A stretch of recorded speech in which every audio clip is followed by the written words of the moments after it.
Han pasado 6 días desde que Álvaro Arbeloa nos dijera que Kylian Mbappé estaba bien para jugar. 5 días desde que nos enteráramos por L'Équipe que Kylian Mbappé no estaba para jugar y que ni siquiera estaba en el estadio.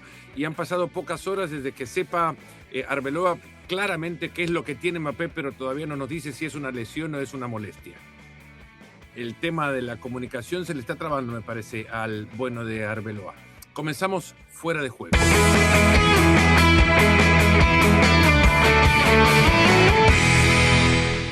Como bien diría Maluma, acá estamos felices los cuatro, con Alex, con Barak y con Rodrigo Fáez. Qué gusto saludarles. Comenzamos, si quieren, Alex, con su reflexión del día, su frase, su pensamiento. ¿Con qué querés comenzar antes de meternos de lleno en los 4 temas que nos ocupan? ¿Qué tal, amigos? Pues mira, referente a esto de la comunicación de la lesión de Kylian Mbappé, yo me pregunto si el Real Madrid todavía es propiedad o no de sus socios, porque los socios, que son los propietarios del club, tienen derecho a saber qué sucede con uno de sus mejores activos. Ni siquiera a ellos se les dice la verdad de lo que está pasando con esta lesión, y no debería ser así. Don Barak Feber, qué gusto. Igualmente, bueno, leando lo que dice Alex, saludos Rodri, al socio del Barcelona tampoco le dice nunca la verdad y sigue votando por él mismo, así que Buena esa, sí. no pasaría nada tampoco en Madrid, ¿eh? No sé, Rodri, no sé si querés dar paso a pensarlo más tiempo o tratar de ganarle el arranque de Barak, que por ahora me parece ha arrancado ovaciones ya. Yo la verdad que, Fernando, el saludo para ti, para Alex y para Barak. Había pensado en plan, joder, qué bonita la semana, pero es que después de lo que acaba de decir Barak, entrego mi flecha, mi arco y lo que queráis. Bueno, con mucho de eso, con cañones, bueno, no vamos a estar hablando en términos bélicos ni mucho menos, y creo que el mundo impide que lo hagamos así como están las cosas, como alguna vez lo ha dicho, según algunos, el Papa o también Jorge Valdano, aunque la diferencia parecería en el fútbol al menos no existir, de las cosas más importantes del fútbol es lo menos importante de todo, pero nosotros lo queremos igual y por eso le vamos a dar importancia. Igual trataré de no meterme en términos bélicos. De igual manera, el Barcelona, Alex, después de lo que ha hecho contra el Villarreal, después del partido que ha tenido Lamine Yamal, parece que tiene ya afilada por lo menos la puntería. Sí, es la primera vez en toda la carrera, corta carrera de este chico que marca un hat-trick. El equipo se vio bien, no solamente Lamine Yamal es la punta del iceberg. Lamine Yamal es el que culminó el buen trabajo colectivo del equipo. Tuvo solo un pequeño periodo al inicio de la segunda parte del Barça en el que se durmió y que propició el gol del Villarreal y esa ocasión tan clara de Ayoce en la salida de Joan García. Pero si quitamos esos 10 minutos de partido, la verdad que la performance fue muy buena, nos recordó al Barça del año pasado, no solamente por esa inspiración de Lamine Yamal, sino por el trabajo del centro del campo con Bernal, con Fermín, que tuvo otro partidazo también, con Dani Olmo, sobre todo cuando sale Pedri en la segunda parte, se nota que hay un equipo con y un equipo sin Pedri y que con Pedri la vida es mucho más tranquila para el Barça y el trabajo de los centrales. A mí me encantó la anticipación de Cubarsí, la anticipación de Eric García y la anticipación también de Bernal en ese rol tan importante de pivote para cubrir la espalda. Veíamos también a Jules Koundé, me gustó su partido a nivel ofensivo, volvió a soltarse y le volvió a proporcionar a Lamine Yamal más opciones que solamente la jugada individual. Lamine brilló, pero porque el Barça nos dio flashbacks, nos dio momentitos que nos recordaban al año pasado. Y luego, pues eso, cuando entra Pedri en la cancha, notas la influencia que tiene el canario, porque el Barça respira, el Barça juega, el Barça domina. Con Pedri la vida es mucho más fácil. No nos vamos a meter en el análisis, Barak, del partido frente al Atlético de Madrid, y quiero en este espacio al menos, luego hablaremos ya de ese duelo de semifinales de Copa, partido de vuelta, un poco reaccionar sobre lo que ha dicho Lamine Yamal, no un poco, creo que merece muchísima más atención que un poco de atención, nada más que un chico de 19 años esté diciendo que ha recuperado el gusto por el fútbol. A mí me generó cierto hasta malestar propio, quiero decirlo, y de alguna manera hasta te empieza a entrar una sensación de interna de culpa por la responsabilidad que sobre uno cae a la hora de ser comunicadores y todo lo que uno habla sobre un chico que quizás por alguna cosa, no que uno haya dicho, Barak, sino por lo que uno representa, le ha pesado tanto a Lamine Yamal que le ha perdido el gusto al fútbol en algún momento. Sí, y le agregaste un largo año de vida, 18. que para nosotros un año se pasa muy Sí, rápido, 18, ¿no? sí. Tiene 18 años, ¿no? La criatura cumplirá 19 en la Copa Mundial, en Bueno, va efecto. camino a los Y 19, podríamos decir, ya claro, tenés tu primer año cuando naces o no. Es como, podríamos es como debatirlo, aquel pero debate de cuando comienza el claramente, siglo, ¿no? De la misma manera, Uy, yo calla, creo que calla. estamos equivocados. sí, sí. El hecho es que Lamine Yamal todavía no le sopla a las 19 Eso es velitas, le cierto. falta mucho para ello. Y le quedan tantos años, esperamos que le queden tantos años, y el mundo no va a cambiar. El mundo no va a cambiar, desgraciadamente. No pinta para que sea mucho mejor, honestamente.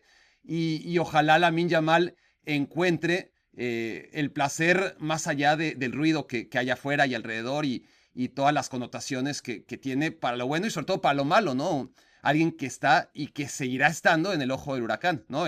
Tristemente va a ser muy difícil que cambie, así que Lamine Yamal tendrá que mejorar, madurar, aislarse como pueda del mundo exterior, aquel que le pueda afectar y dedicarse a lo que siempre le gustó desde chiquitito, ¿no? Que es jugar a la pelota sin que cada paso que dé más allá del rectángulo sea sobreanalizado. Tenía un problema en la ingle, eso lo dice Lamine Yamal, y creo que todos lo recordamos también, esa pubalgia que ya se ha referido a la misma como una lesión bastante traicionera, entre otros tantos términos, pero sobre todo que te deja ahí esa molestia subyacente, ¿no? De no saber cuándo te va a volver hasta que de repente se te olvida.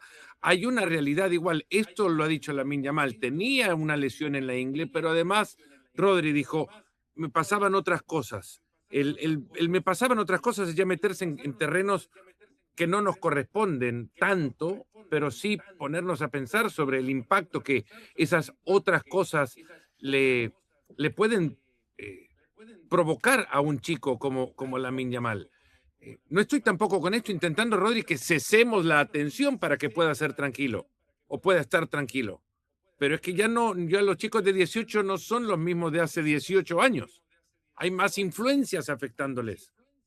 Demasiadas y muchos impactos además en el día a día, ¿no? Porque yo siempre digo que antes la gente, cuando estábamos como aficionados, si tenías cualquier queja, se lo decías al transistor de la radio, al aparato de televisión, pero ahora se lo dices directamente al jugador, al entrenador o al presidente, ¿no? Directamente a través de las redes sociales. Y más teniendo en cuenta que gente como Lamine Yamal lo que consume son redes sociales y las plataformas digitales, etcétera. Por tanto, yo entiendo lo que dijo el otro día, entiendo perfectamente.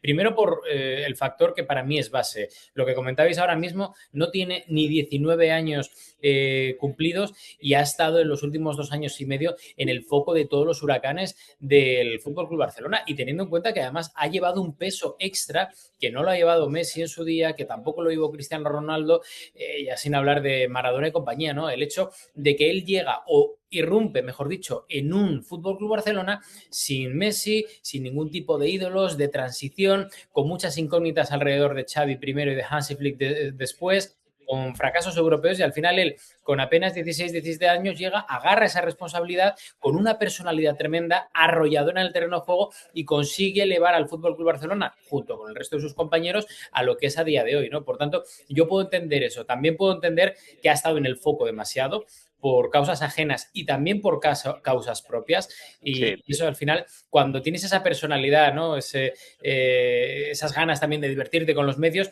te va muy bien, y él mismo lo dijo, cuando ganas, pero cuando no va bien, pues al final sufres, y esta temporada no ha estado bien por el tema de la lesión, por el tema de que ha habido una irregularidad importante en el Fútbol Club Barcelona en el primer tercio de temporada, y que al final, con esos impactos que decíamos al principio, pues todo te acaba afectando, ¿no?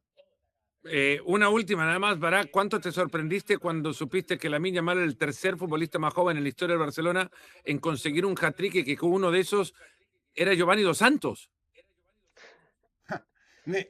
Sí, bueno, es que recuerdo perfectamente la única actuación Fue decente contra el de Giovanni Murcia, Dos ¿no? Santos en aquella temporada, ¿no? Contra el Mallorca, Mallorca, ¿no? Mallorca, ¿verdad? Sí, sí, Iván de rojo. Sí, sí.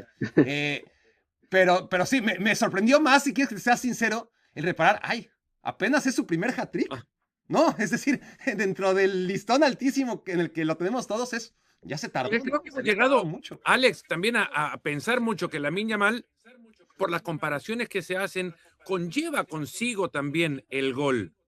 Y en realidad no tiene el gol de la mano, ¿no? Él juega al fútbol, pero no con el gol a la par no sé, como para solidificar su juego. O como para exigirle que anote hat-tricks con 18 años. Hay que tener en cuenta también la posición en la que juega de extremo por la derecha, no juega cerca del área, no juega cerca de la portería tampoco. Entonces, a pesar de no jugar en una posición en la que supuestamente tienes que anotar muchos goles, te da todo lo que te da en producción de goles y asistencias, y luego incluso cómo condiciona al rival para defender al resto de los muñecos. No es casualidad que Rafinha tenga más espacios en la banda izquierda, porque hay una atracción tremenda de Lamine Yamal en ese costado. Hay una ocasión de Jules Koundé en la primera parte que aparece por dentro, creo que es Fermín el que le da el pase, y es la influencia que tiene Lamine Yamal sin tocar la pelota. Lamine Yamal está muy abierto en la banda derecha, arrastra a Sergi Cardona y arrastra al central brasileño del Villarreal, que ahora se me ha ido, el que jugaba en el Chelsea. No, ese es el... Reis. ¿Cómo? Renato Veiga. Veiga, correcto, era Veiga. Veiga. Pues era Sergi Cardona y Renato Veiga estaban tan pendientes de Lamine Yamal que se van los dos hacia la izquierda y le abren un camino enorme por dentro a Jules Koundé. Es decir, que es incluso hasta sin tocar la pelota ya te condiciona el rival y ya te abre espacios para el resto. No hay que pedirle que te marque hat-tricks cada temporada, incluso que te marque 2 goles ya es una noticia tremenda para el Barça. Lamine Yamal es integral en el juego del Barcelona, tocando la pelota e incluso sin llegarla a tocar también. Vamos a pasarle página a este camino hacia el análisis de la semifinal de vuelta de Copa del Rey, hablando del otro sujeto en cuestión, el Atlético de Madrid, Rodri, que enfrenta al Oviedo. Y de nuevo creo que nos muestra otra vez eso que el Atlético ya nos está acostumbrando lamentablemente a mostrarnos, es que no podemos esperar nada. Y en realidad también podemos esperar todo. En partidos a veces se encuentran las dos cosas y hay partidos donde se ve la nada misma y hay otros en los que se encuentra de todo, pero el partido contra el Oviedo, ¿a dónde lo pondrías? Caen en el último minuto a golpear a la puerta con un gol de Julián Álvarez, que había salido sin estrechar la mano siquiera del Cholo en el partido anterior por Champions League, ahora terminar casi abrazados. Parece la casa de mis tíos. No sé, se pelean un día, se abrazan el otro. No tengo tíos que se peleen nada más, pero tampoco... Vale, era el matiz que necesitaba. Yo como gran defensor del Cholo Simeone se me hace muy complicado defender el papel en Liga esta temporada del equipo, ¿no? Porque yo entiendo, y lo he dicho muchas veces, ¿no? Que a nivel de refuerzos de dirección deportiva no ha hecho bien los deberes esta temporada del Atlético de Madrid, mucho menos en verano, se intentó arreglar en diciembre, pero al final yo lo del otro día contra el colista lo que resumo fue un partido en el que el último clasificado fue mejor que el Atlético de Madrid en tramos importantes del encuentro. Creo que si no iba a ser por Oblak, el partido lo gana el Oviedo. Me da la sensación de que al final tienes ese componente de suerte que igual no tuvo el Atlético de Madrid en otros partidos, pero que al final te da la calidad individual, pues en este caso de gente como Julián Álvarez, que consigue ese último gol in extremis, pero que fue un muy mal partido otra vez y preocupante la imagen del Atlético de Madrid. Es más, cuando terminaba el encuentro, me acuerdo de hablar con un jugador del FC Barcelona que se lo dije, digo, si el Atlético de Madrid está como está, no es que remontéis, sino es que les metéis 14. Y es una realidad, ¿no? Porque ¿qué cara vamos a ver en ese partido de mañana? Está claro que el 11 inicial del otro día en casa del colista, pues hombre, es obvio que fue un 11 inicial ya pensando en el partido de mañana, con muchos jugadores de rotación, con 2 o 3 que pueden ser titulares, pero sobre todo con un centro del campo, digamos, de circunstancias. Aún así, al Atlético de Madrid, con eso le tendría que valer como mínimo, ya no digo para ganar, sino para ganar y jugar bien. Pero es que el otro día, otra vez, un equipo sin ningún tipo de mando, sin ningún tipo de idea, un equipo muy plano, un equipo débil atrás, un equipo que deja que en este caso el Oviedo pueda generar opciones de gol y al final pides la hora o consigues ganar el último minuto, y yo creo que la imagen del Atlético de Madrid en Liga este año es penosa y vergonzante. ¿Cómo definirla, Barak? A ver, te voy a ser sincero. Así como el Atlético de Madrid elige qué partidos competir y qué partidos descartar, yo como espectador y como periodista también tengo que elegir y descartar qué partidos ver.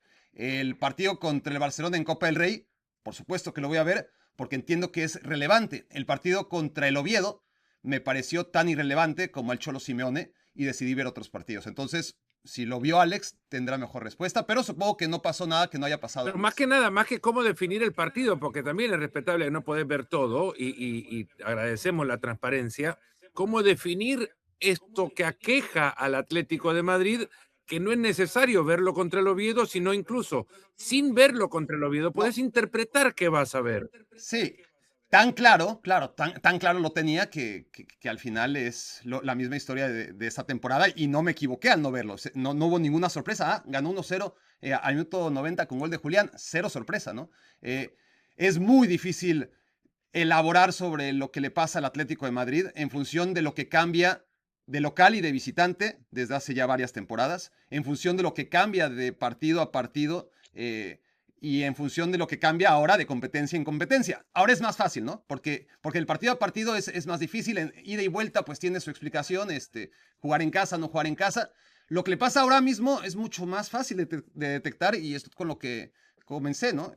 El Atlético de Madrid claramente está eligiendo desde sus alineaciones y desde el nivel inconsciente también de los jugadores, no es que digan, hoy no vamos a ganar, o hoy vamos a ganar al último minuto. Por supuesto que no funciona así, pero sí ves un enfoque, una presión que hay encima del equipo en ciertos partidos donde el equipo voló contra el Real Madrid en la primera vuelta, voló contra el Barcelona en Copa del Rey, en momentos en Champions League también puede conectar siempre y cuando tenga el agua al cuello, y yo creo que ese es el tema, ¿no? El Atlético de Madrid está desgastado, claramente está desgastado, pero todavía, además de calidad, tiene esa capacidad de en los momentos importantes apostar por ese partido. Y ahora mismo el Atlético de Madrid es un equipo que apuesta en partidos relevantes y esos son pocos, ¿no? La liga pierde toda relevancia porque más el Atlético de Madrid, por la misma dinámica de la liga española, está inmerso en mira, pierdo y no pasa nada. Caigo en una crisis y no pasa nada, porque no va a caer del top 4, ¿no? Hemos visto muchas crisis del Atlético de Madrid y no hay un equipo en la Liga Española preparado para bajarlo del top 4 y eso permite que tenga actuaciones como la que tuvo contra el Oviedo y seguirá teniendo otras tantas. Ahora sí, nos vamos a meter en la previa de esa semifinal de vuelta de la Copa del Rey en el Camp Nou, 4-0 la ventaja que lleva el Atlético de Madrid. Alex Pareja, no sé si coincidís con que estamos ante el resultado más cómodo que menos certezas te puede dejar. Sí, totalmente. Mira, si el Barça hubiera anotado un gol al menos en el Metropolitano, sé que los goles en cancha contraria ya no cuentan, pero... ¿Perdona? Anotó el de Lewandowski. Bueno, pero fue anulado por fuera de juego, ¿no? Vale, es verdad. Que rompió, y es verdad, y aquello más que la anulación del gol, yo de lo que me quejé muchísimo fue de romper el momentum del Barcelona. Es un muy buen punto ese. Pero para mí el 4-0 es prácticamente irremontable. Yo, por muy mal que esté el Atlético de Madrid, es lo que ha dicho Barak. El Atlético selecciona muy bien sus partidos en los que activarse. Si el Atlético de Madrid, en vez de un equipo de fútbol, fuera un corredor ciclista, sería un ciclista de clásicas. Sería un ciclista de sprints, de etapas cortas, no sería un ciclista de ganar el Tour de Francia o el Giro de Italia, que se le pide regularidad. Sería de ganar la Dauphiné Libéré y cosas de estas. ¿Cómo? Tipo Mario Cipollini. Tipo, hombre, Super Mario Cipollini, exactamente. O Abdul-Jabbarov, otro gran sprinter, que era de Kazajistán. No sé quién es, pero es la cara de quién caray se está mencionándome acá. Se llamaba, tenía un nombre rarísimo, Jamolimin Abdul-Jabbarov, y era un gran corredor de clásicas o de etapas que se disputaban al sprint. Así un Mark Cavendish de toda la vida. Mark Cavendish, grande. Claro. Bueno, que nos estamos desviando del tema. Para mí es muy difícil que el Barcelona remonte, porque el Atlético de Madrid en Oviedo decidió descansar a lo que es su seña de identidad en el equipo. Sí, el Atlético de Madrid es un equipo, o sea, lo que hablamos de Pedri antes en el Barça, tú le quitas al Atlético de Madrid a la energía y la explosividad de Giuliano Simeone en el carril derecho, le quitas al Atlético de Madrid la polifuncionalidad de Marcos Llorente y la capacidad de tener piernas, ya sea en el lateral derecho o ya sea de medio centro, le quitas el talante de Coque para ordenar al equipo y le quitas la magia de Griezmann para saber ser el vínculo entre el centro del campo y la delantera, que seguramente será Sorloth, y el equipo cambia totalmente. Entonces es normal el Atlético de Madrid totalmente desdibujado que vimos en Oviedo. Además puso a Thiago Almada en la banda derecha y eso lo odia.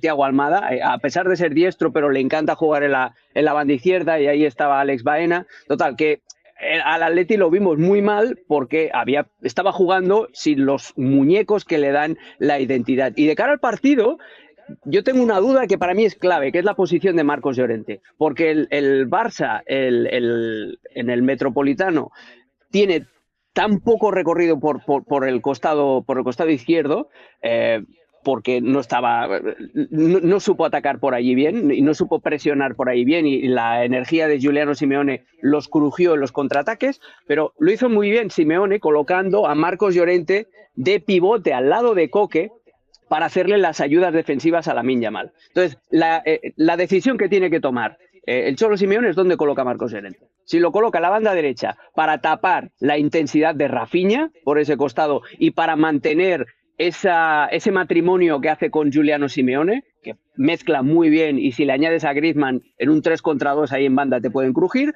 pero claro, si colocas a Marcos Llorente en la derecha, ya pierdes las ayudas defensivas para Lamine Yamal a Ruggeri. Entonces tiene que elegir, y en esa decisión de Simeone y en cómo le salga la apuesta, está medio partido para el Atleti. Ha hablado el Cholo Simeone en la rueda de prensa y ya sí hacía referencia, Alex, a la posición de Llorente, con esta nueva palabra también que se ha inventado, para tapar a Lamine Yamal. Ahora, Topocho y patapar.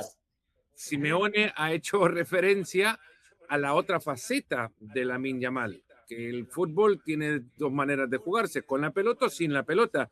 Sabemos cómo incomodarle y es por ahí donde vamos a atacar, dijo Simeone. O sea que dentro de la rama del patapar está el patacar, y por ahí pretende ir el Atlético patacar, ¿no? Por el lado de Lamine Yamal, que es lo que más le incomoda, además, ha dicho el Cholo. O sea, defiende el resultado, pero lo quiere defender, desde las palabras al menos, atacando, Rodri. Veremos a ver. Yo es que creo que además... también, veremos a ver, es diferente a veremos a ver. Es el sobrino de Patapar. Pero a ver, yo creo que el problema que tiene el Atlético de Madrid en ese costado con Lamine Yamal es Ruggeri. O sea, ¿qué versión de Ruggeri vamos a ver? Ruggeri es un jugador que tendría o estaba llamado cuando llegó, seguramente por todos los voceros alrededor de la dirección deportiva colchonera, a ser el nuevo gran lateral izquierdo de la historia del Atlético de Madrid, y acabó siendo una decepción que ha mejorado en los últimos partidos, pero que para mí me parece muy insuficiente para lo que es el nivel al que requiere competir contra Lamine Yamal y contra cualquier jugador del FC Barcelona, ¿no? El otro día se vio que un error suyo no es... O sea, es que sigo soñando con aquel tacón, y que menos mal que terminó para el Atlético de Madrid, para los intereses del Cholo Simeone, en el gol anulado a Lewandowski, pero era el típico error que dices tú, vamos a ver, ¿no te das cuenta que acabas de hacer un tacón dentro de tu área, dentro de tu área de acción en el lateral izquierdo, que conlleva una pérdida, que conlleva una amarilla que tiene que tapar Marcos Llorente para derribar al jugador del FC Barcelona, y que luego conlleva encima otro gol? O sea, ese es el problema al que creo que se ve abocado Simeone, no solo con Ruggeri, sino con muchos otros jugadores que no están al nivel que seguramente muchos esperamos a principio de temporada. A partir de ahí, veremos a ver, ¿no? Yo creo que Marcos Llorente va a ser clave, estoy con Alex, en que donde lo ponga, da igual que sea de carrilero derecho, que en el centro, va a ser un hombre importantísimo para intentar apaciguar al FC Barcelona, que por lo que además me cuentan desde el Atlético de Madrid, desde el vestuario, el objetivo es no encajar en los primeros 25 minutos, porque hay bastante temor, y aquí podemos volver a tirar del victimismo histórico del Atlético de Madrid, pero hay bastante temor en que el FC Barcelona empiece a lo bestia, empiece arrollando, que marque un gol y que se vaya con una ventaja importante / cómoda al descanso, para que en la segunda parte pueda dar la vuelta al marcador, ¿no? Es un poco hacer un juego también, Barak, lo que hubiera sido, ¿no? El hubiera no existe, pero ¿qué hubiera sido aquel gol de Cubarsí en el descuento del partido, en el partido de ida, a primeros minutos del compromiso, que lo anulan por fuera de juego de Cubarsí mismo también? De Lewandowski, ¿no? Bueno, 7 minutos se han tardado en revisarlo. Imagínate, se tardaron tanto y no recordamos de quién fue el fuera de juego. Tanto tardaron que ya se nos olvidó. Sí. Porque ni siquiera quedó Pero, claro, pero era ahí Lewandowski. Hablamos de los momentos de aquel partido y ya Rodri hacía referencia aparte del guión que te imaginas. Si el Barcelona arranca el partido y temprano, como ya ha pasado en otros cruces entre estos mismos equipos, se ponen arriba en ventaja y por un par de goles, el partido se le puede hacer pero muy complicado al Atlético de Madrid. ¿Qué escenario te imaginas? Y te imaginas uno en el que esta defensa del Barcelona no permita gol del Atleti. Ese es clave, obviamente, y veremos qué tanto el Atlético prioriza aquello, ¿no? Sabe el Atlético de Madrid que anotando gol casi lo tiene seguro. Lo digo casi porque al final el Paris Saint-Germain, aquella ocasión que todo el mundo recuerda, con su contexto, con su historia, con todo lo que pasó y con todo lo que no pasó, pues el Paris Saint-Germain acabó metiendo 2 goles en el Camp Nou tras ganar 4-0 el Parque de los Príncipes, e igual perdió 6-2, ¿no? Con aquella remontada y ese gol de Sergi Roberto y aquel 6-1 fue penal Barak. de Mascherano sobre Cavani que no se marcó. Fue 6-1, solo metieron uno, ¿eh? Fue 6-1, claro. Ese gol, perdón, correcto. Ese gol fue suficiente fue insuficiente para que el Paris Saint-Germain lograra pasar a pesar de haber ganado 4-0. Entonces, uno puede entender que con ese gol, el Atlético de Madrid, a diferencia del Paris Saint-Germain, no recibiría 6 goles, ¿no? Pero cosas se han visto. El Atlético de Madrid, creo que ahí está la clave, ¿no? A ver, va a jugar otra vez con Simeone, seguro. Va a jugar otra vez con Lookman, quién sabe. Va a jugar ¿Quién sabe? otra vez con Detenete Griezmann. ahí. A ver, va a jugar otra vez con Perdón, Julián Álvarez. Barak, Veremos. Detenete ahí. ¿Por qué Sí. quién sabe con Lookman? Porque me parece una declaración de intenciones, no de tu parte, sino del Cholo. ¿A quién pone arriba? Si es Sorlot, es un equipo, me lo imagino así, es un equipo tirado atrás y buscando a que Sorlot la baje arriba. Si es con Lookman, es para arrancar y lo que vos decías, ya está, terminarlo pronto, porque el partido de ida, aquella vez en Montjuic la temporada pasada, que termina 4-4, comienza con el Atleti metiendo 2 goles primero. Sí, en la Champions League, jugando en casa contra el Brugge, partido en el que lo único que tenía que hacer era no perder, decidió que Lookman no era su hombre, ¿no? Vamos a ver si Atlético de Madrid, yo creo que lo normal es repetir alineación y después veremos cómo están posicionados los futbolistas. Ya menciona Alex también lo del lateral derecho. Molina, pues no pareció Nahuel Molina en el partido de ida, pero porque no tuvo a Rafinha enfrente tampoco, ¿no? Eso le ayudó bastante. Hay ciertos momentos del partido, obviamente, en que el Barcelona tendrá la oportunidad de anotar y ahí va a estar la puntería, la que va a ser la diferencia entre ponerte 1-0 en los primeros 15 minutos y que empiece ya el pánico en las piedras del Atlético de Madrid, o que vaya pasando el tiempo y al contrario, ¿no? El Barcelona le gane las prisas, se exponga más y el Atlético de Madrid en un contragolpe pueda sentenciar. Creo yo que la clave está en esos primeros 30 minutos, qué tanto puede controlar el Atlético de Madrid. Y lo que dice de la capacidad del Barcelona para no recibir gol, pues ha demostrado que mejor vaya pensando en meter 6, como en contra del Paris Saint-Germain, porque gol le clavan fijo en cada partido. En este último, contra un equipo como el Villarreal, totalmente indefenso, pues el partido estuvo a punto de estar 2-2 en un momento, ¿no? Con la salida de Joan García a lo loco, otra vez la línea mal tirada, y un partido totalmente dominado. Estuvo a un instante de ponerse 2-2 a la mitad del segundo tiempo. Yo si fuera el Cholo, el tema creo que va a jugar con Sorloth, porque te da la capacidad de salir de la presión asfixiante y descolgar balones, que va a jugar con Griezmann y que va a jugar con Baena. O sea, que va a jugar un 5-4-1. La única duda que tengo es dónde va a colocar a Marcos Llorente. Si lo coloca de tercer central por la derecha y para tenerlo con el mismo costado que Giuliano Simeone, o si lo va a colocar de medio centro al lado de Coque para darle oxígeno al capitán y para acercarse a Lamine Yamal en esas situaciones de 2 contra 1 o de 3 contra 2. Pero creo que va a jugar con... ¿Y esa alineación es congruente con las palabras del Cholo? Pero tampoco te puedes fiar de las palabras. Tampoco te puedes fiar. No, pregunto. No, por eso es una, porque hay mucho mind game. Hay mucho mind game, pero es una pregunta retórica. No nos podemos fiar de las palabras. No, es verdad, es verdad. Pero antes de cualquier otra cosa y que despidamos a Alex, que se tiene que ir ahora o nunca, no es que ahora o nunca, se podría quedar, se va al programa, digo yo, se va al programa, que así se llama. Rodri, ¿algo de info sobre el Atlético de Madrid que podrías compartir? Por ejemplo, del futuro de Griezmann, que sepas. A ver, yo lo del futuro de Griezmann desde el principio dije lo que de momento se está cumpliendo, ¿no? El hecho de que él quiere terminar la temporada, el Atlético de Madrid quiere que termine la temporada y que teniendo en cuenta que el Atlético de Madrid empezó con 24 fichas y ahora tiene 23 porque de todas las salidas no se completaron para igualar los mismos números del inicio de temporada en cuanto a plantilla, si al Cholo le quitas ahora mismo a Griezmann, sabiendo que además Griezmann se puede ir por la puerta grande, si el Atlético de Madrid consigue un título como la Copa del Rey, yo creo que al final está bastante claro, ¿no? A mí lo que me cuentan directamente desde el Atlético de Madrid es que ellos no van a dejar salir a Griezmann salvo que Orlando, en este caso, pierda la cabeza, que no parece ser el momento. Orlando es la ciudad, no es Orlando Bloom ni Orlando... Que podría ser Orlando Bloom, podría ser, pero... Una marca de tomate frito en España también era Orlando. También. Pues no me hables de Estaba comida. pensando en otro deportista llamado Orlando. ¿Pueden recordar usted algún nombre, algún deportista el primer nombre Orlando? Sí, Orlando. había un atleta en España, se llamaba Orlando. Orlando Ortega, medallista olímpico en 110 con vallas. Puede ser, sí, algo me sonaba, sí. Carlos Salcido, su segundo nombre era Arnoldo, pero Arnoldo, no cuenta. No. Bueno, el tema, Arnoldo que se la llamaba letra... también Picapiedra, repartidor de periódico. ¿Cómo? Ah, sí. ¿Picapiedra? ¿Pedro? Pedro, sí. Pablo. No, Bueno, hablando de Picapiedras, Alex. Sí.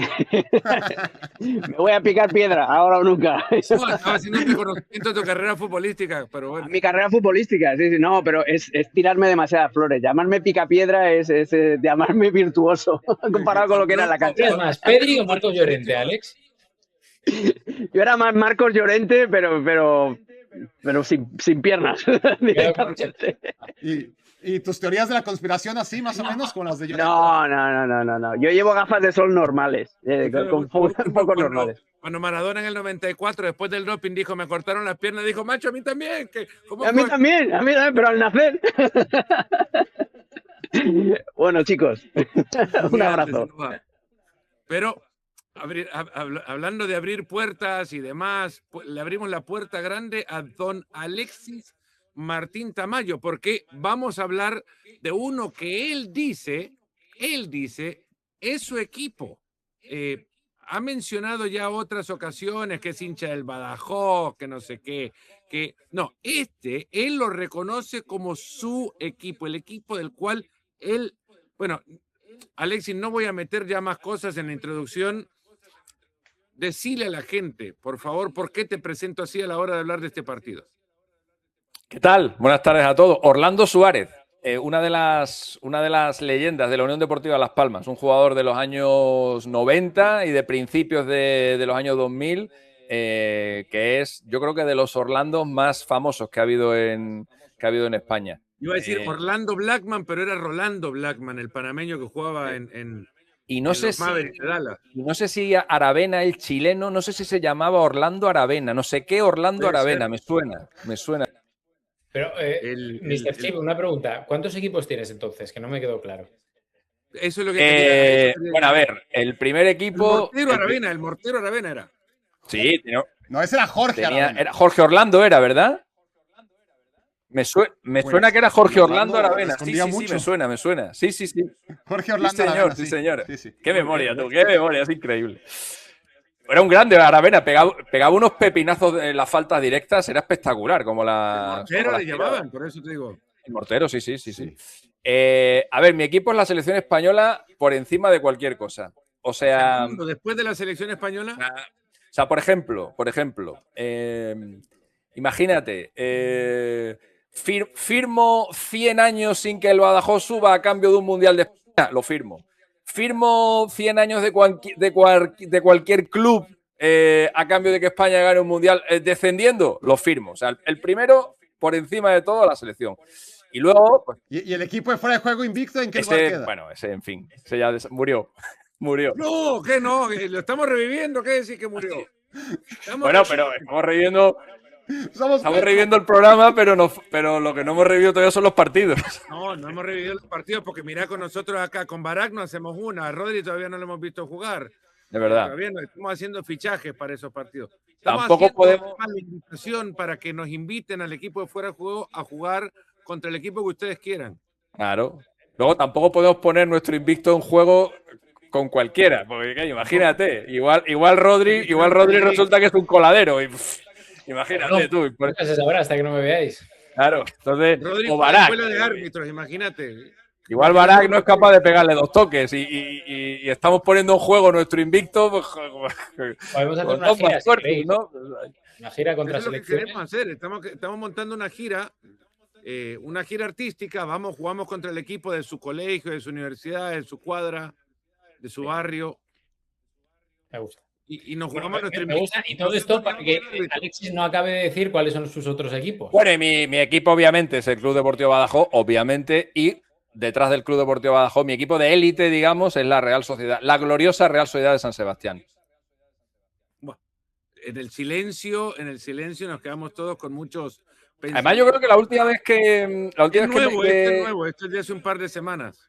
No, de eso nada. Llevo mucho tiempo siendo de la Real. De hecho, creo que la última vez que vi a Rodri fue en Donosti.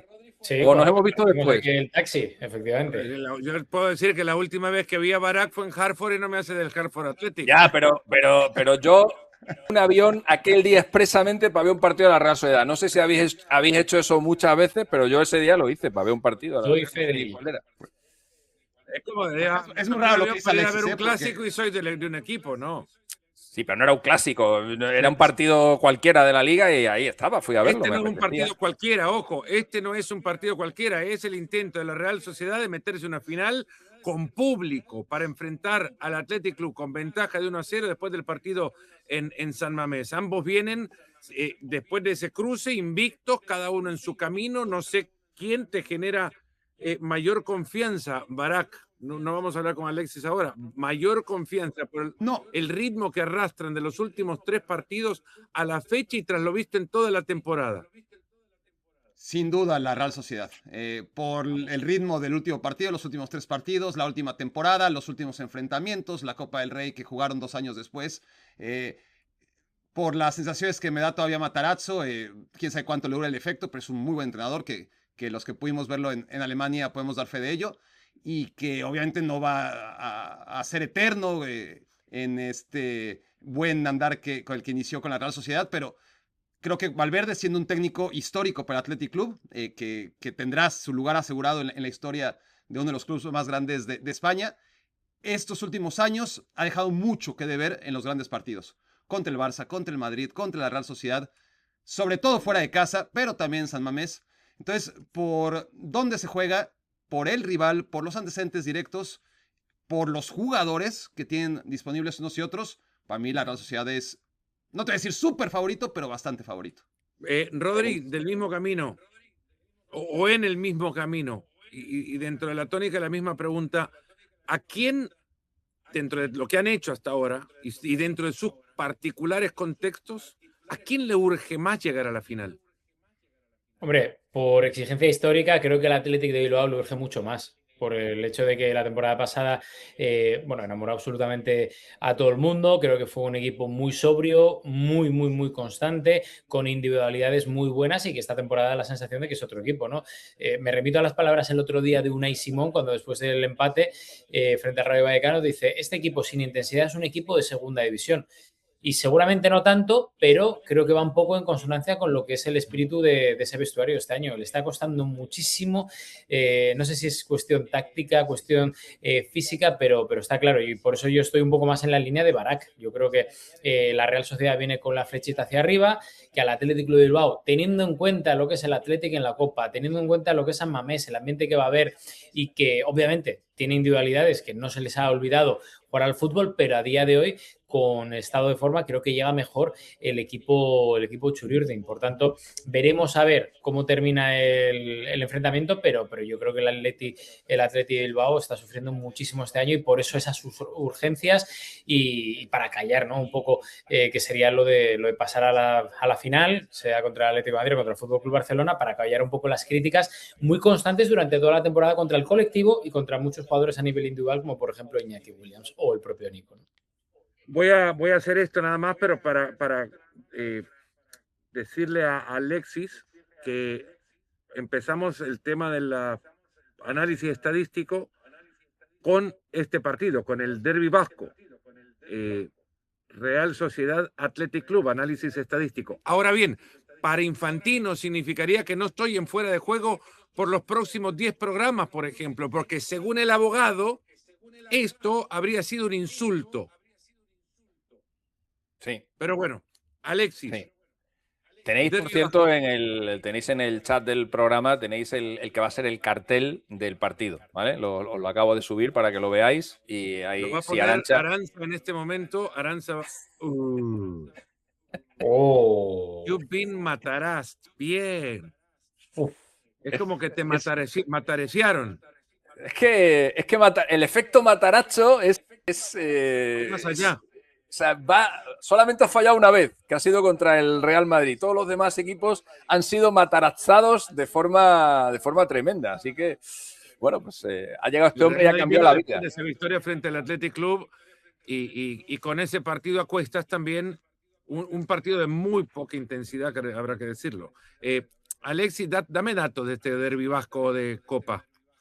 Bueno, a ver, lo primero, el partido de ida evidentemente le da una ventaja muy importante a la Real Sociedad, que solamente ha perdido una eliminatoria de Copa tras ganar el partido de ida fuera de casa, aunque fue una eliminatoria surrealista. La Real juega contra un equipo de Segunda B, el Lleida Sportiu, ganó 0-1 en Lleida y en Anoeta perdió 2-3 y se quedó fuera por la regla del gol visitante y se vivió además una de las escenas más cómicas que ha habido en los últimos años en la Copa del Rey, porque cuando el Lleida marcó el tercer gol del partido, en el centro del campo, Juanmi, que por aquel entonces era delantero de la Real Sociedad, le preguntó a un compañero, pero ¿estamos clasificados o eliminados?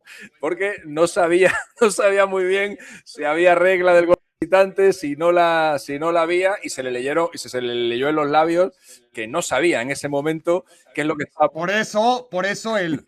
Sí. Le habría venido bien al bueno de... ¿Estamos eliminados o no? Bueno, hay una histórica de Carembé cuando acaba el partido de Toledo, del Madrid, que pierden el salto del caballo 0-1 en el año 2001 con Vicente del Bosque, que le hacen una entrevista a Carembé y cuando acaba el partido dice, bueno, pasa nada porque queda todavía el partido de vuelta. Y era eliminatoria partido único. Un fenómeno Carembé. Aquí Sergio Ramos que dijo, bueno, nos vienen bien estos 3 puntos y era un partido... También. Bueno, pues eso, que salvo ese caso raro contra un equipo de Segunda B, la Real Sociedad ha superado todas las eliminatorias de Copa en las que ganó el partido de ida fuera de casa y al Athletic le pasa algo parecido. Solamente tiene una remontada de este estilo. Tras perder el partido de ida, le remontó a un equipo de Segunda en 1955. Al Real Murcia, había perdido el Athletic 0-1 en San Mamés, y ganó 0-2 en la Condomina. Marcaron Maguregui y Marcaida, que marcó en el último minuto el gol que le dio al Athletic la clasificación. Si miramos en una ronda como esta, que son ya las semifinales, que ya son palabras mayores, solamente ha habido 2 equipos que han superado una semifinal de Copa tras perder el primer partido en casa. Y bueno, en realidad es un equipo que lo hizo 2 veces. Fue el Real Madrid, que lo consiguió contra el Athletic Club en el año 1970 y recientemente contra el Barça, en aquella eliminatoria tan rara en la que el Barça, tirando una vez a puerta, ganó 0-1 en el Bernabéu y en el partido de vuelta el Real Madrid ganó 0-4 en el Camp Nou.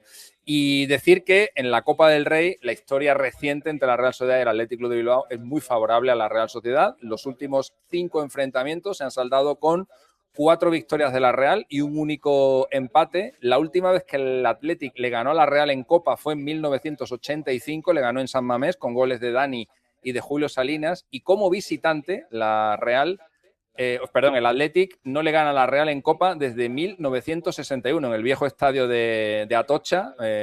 Marcó Luis Rivera el gol de la Real y los 2 goles del Athletic los marcó Arieta, uno de los grandes arietes en la historia del Athletic Club de Bilbao.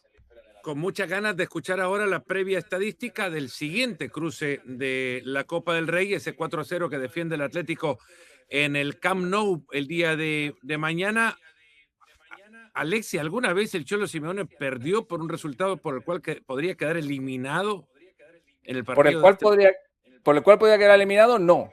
¿Por el cual podría ir a una prórroga y a penalti? Sí. El Cholo nunca ha perdido un partido con el Atleti por 5 goles de diferencia, pero sí ha perdido por 4 goles varias veces. Es verdad que todas esas veces han sido contra equipos extranjeros y en competiciones internacionales. Perdió 4-0 contra el Dortmund en 2018, 4-0 contra el Bayern en 2020, 4-0 contra el Benfica en 2024, el 4-0 del Mundial de Clubes contra el PSG y recientemente esta temporada el 4-0 contra el Arsenal. Fíjate que es 2018, 2020, 2024, 2025 y 2025, es decir, casi todas esas goleadas son en tiempos recientes. En los primeros años del Cholo en el Atlético de Madrid era prácticamente imposible hacerle tantos goles. Evidentemente tiene una remontada de la que habéis estado hablando antes contra el Paris Saint-Germain, tiene una remontada de 4 goles, pero en la Copa del Rey nunca ha remontado más de 2 goles de diferencia. De hecho, 4 goles de diferencia en la historia solo se han remontado 6 veces. La más reciente data del año 77 fue entre un equipo de segunda B, el Mirandés, y un equipo de segunda división, el Tarrasa. El primer partido acabó 4-0 y el segundo 6-1. Y la única vez que se ha remontado un 4-0 entre dos equipos de primera división fue en la temporada 74-75, los cuartos de final. Real Madrid, Unión Deportiva Las Palmas. El Madrid perdió 4-0 en Gran Canaria y luego remontó y ganó 5-0 en el Bernabéu. La última vez que el Barça le ganó al Atleti por 4 o más goles de diferencia fue en 2011, la última temporada antes de la llegada de Simeone. Perdió 5-0 al Atlético de Madrid en el Camp Nou y el técnico rojiblanco era Gregorio Manzano. Rodri, ¿cómo ves posible o ves posible la remontada dentro de un Barcelona sin Lewandowski, con Ferran en una racha negativa y con Rashford como posible 9? Si fuera cualquier otro equipo, Fernando, te diría que no. Pero siendo el Atlético de Madrid esta temporada, con la irregularidad que hay, yo creo que el Barça tiene opciones. Sobre todo si marca en los primeros minutos de partido para instalar ese miedo en el Atlético de Madrid. Yo creo que ahí le pueden temblar un poco las piernas al equipo Simeone. Creo que es favorito el Atlético de Madrid en un 90-95%, pero hay un porcentaje pequeño que el Barça, a mí, no sé por qué, pero me da que con la llegada de Pedri, la recuperación del Canario y demás, que puede meterle un poco de miedo al Atlético de Madrid. Me estaba metiendo un poco de miedo al wifi de Rodri, Hansi Flick, porque no quería que esto se escuchase. Lo cierto es que, bueno, entendimos perfectamente que crees posible la remontada. Lo mismo para vos, Barak. ¿Lo ves posible sin Lewandowski? Sí, no me parece a mí que Lewandowski sea Lewandowski 2014, 2015, 2016, que es un jugador totalmente 19, indispensable 20. para... Claro, incluso sigue siendo un jugador complementario muy bueno, pero no aquel en el que tiene que recaer la responsabilidad de remontar una desventaja de 4 goles, ¿no? Tendrá que ser, si pasa, tendrá que ser a través de lo que realmente hace fuerte al Barça, que no es ni la individualidad de Lamine Yamal, que tendrá que estar, por supuesto, súper inspirado, no contra el Villarreal, sino contra el Atlético de Madrid a ese nivel, y tampoco va a ser suficiente, porque un partido enorme contra el Villarreal, como dijimos, alcanzó para un 3-1, ¿no? Para un 4-1, perdón, y que en un momento puede estar 2-2 perfectamente. Veo que sí, que este Atlético de Madrid me deja sensaciones de que si hay un equipo que puede dispararse a los pies, ese es el Atlético de Madrid. No lo descarto, pero sí me parece que lo normal es que el Atlético avance y que se encuentren otra vez muy pronto, ¿no? Porque creo que el Atlético de Madrid va a llegar a la final de la Copa del Rey, le va a ganar al Tottenham Hotspur, creo que el Barça va a ganar su partido también, no va a ser fácil contra el Newcastle, y que habrá mucho que contar todavía entre estos dos en cuartos de final de Se Champions podrán League. ver una vez más, eso es cierto, no habíamos contemplado el escenario Champions de acuerdo al sorteo que ha quedado. Alexis, para cerrar con vos, ¿lo ves probable? ¿Ves probable que el Atlético desperdicie una ventaja tal como la que arrastra en el Camp Nou para la vuelta? Hombre, probable es, pero es realmente difícil. Digamos que no es imposible, pero sí es improbable. Que significa que la probabilidad es muy baja. Yo creo que hacerle 4 o 5 goles a un equipo es muy difícil, sea quien sea el rival. Si encima ese equipo es el Atlético de Madrid, es todavía más difícil. Y luego lo estamos viendo en las últimas semanas. Partidos en los que el Barça ha sido infinitamente superior y, sin embargo, en todos ha recibido goles, o prácticamente en todos. Entonces, claro, ya no estamos hablando de un 4-0. Es que a lo mejor el Barça necesita 5 o 6 goles solamente para ganar por 4 de diferencia. Entonces lo veo realmente complicado. ¿Te ves al Atleti atreviéndose a arrancar el partido como un torbellino, como lo hizo en la ida de la Copa pasada? No tiene por qué. Sería absurdo, ¿no? Pero sería absurdo eso. Yo creo que lo bueno de un partido como este es que realmente el Atlético de Madrid no lo ve como, no lo tiene que ver como perder un partido por 0. Al Real Madrid, al Atlético de Madrid le tendrías que ganar 4 veces por 1-0 durante 90 minutos, porque cada vez que meta un gol, el Atlético de Madrid empieza un partido nuevo para el Atlético de Madrid en el que sigue 0-0. O sea, no es un partido de liga en el que metes un gol y entonces el Atlético pues ve que se está quedando sin los puntos y tiene que ir a buscar al rival. No, metes un gol y el partido empieza de nuevo y ahora tiene que hacer otro, pero te sigue valiendo el resultado. Y si te meten el segundo, empieza un partido nuevo y claro, ganarle 4 partidos en 90 minutos al Atlético de Madrid por 1-0 me parece muy difícil. Es como es prácticamente imposible, no quiero decir este resultado, imposible ganarle al equipo de fuera de juego como probó serlo por tantos años. Hemos dado espacio nada más para que el mundo del fútbol se prepare y acá estamos dispuestos ya a abrir las puertas para que arranquen de nuevo las giras. Acá recibimos invitaciones por mensajes directos si quieren o con los comentarios y empezamos a gestionar la gira. Ya cada uno sabe más o menos qué puesto ocupa. Barak, ¿qué puesto? Pues que la llegada de Rodri a la portería me hace replantear. Somos tan buenos que tenemos hasta 2 arqueros. Mira, tenemos arquero suplente ya. Qué desastre, sí. No, y Alexis, además de centro delantero, limita mucho mis posibilidades en las 2 áreas. Sí. Delantero centro. Alexis, ¿qué sabe que se va a poner de 9? Delantero Pichichi. Alexis no sabemos si es 9, lo cierto es que él agarra la pelota para patear el quinto penal. El árbitro lo ponemos nosotros, recuerdo. Tengo por aquí el último premio de MVP que me llevé. Mira, lo voy a traer un momentito. ¿En dónde? Voy a traer, Alexis, el último premio que ese no es que literal, se lo llevó, no se lo dieron, lo encontró ahí y se lo llevó. Escucharon, ¿no? Dijo, aquí está, aquí está. Me llevé. De 2017, el premio Colby cuando jugamos en Costa Rica al MVP.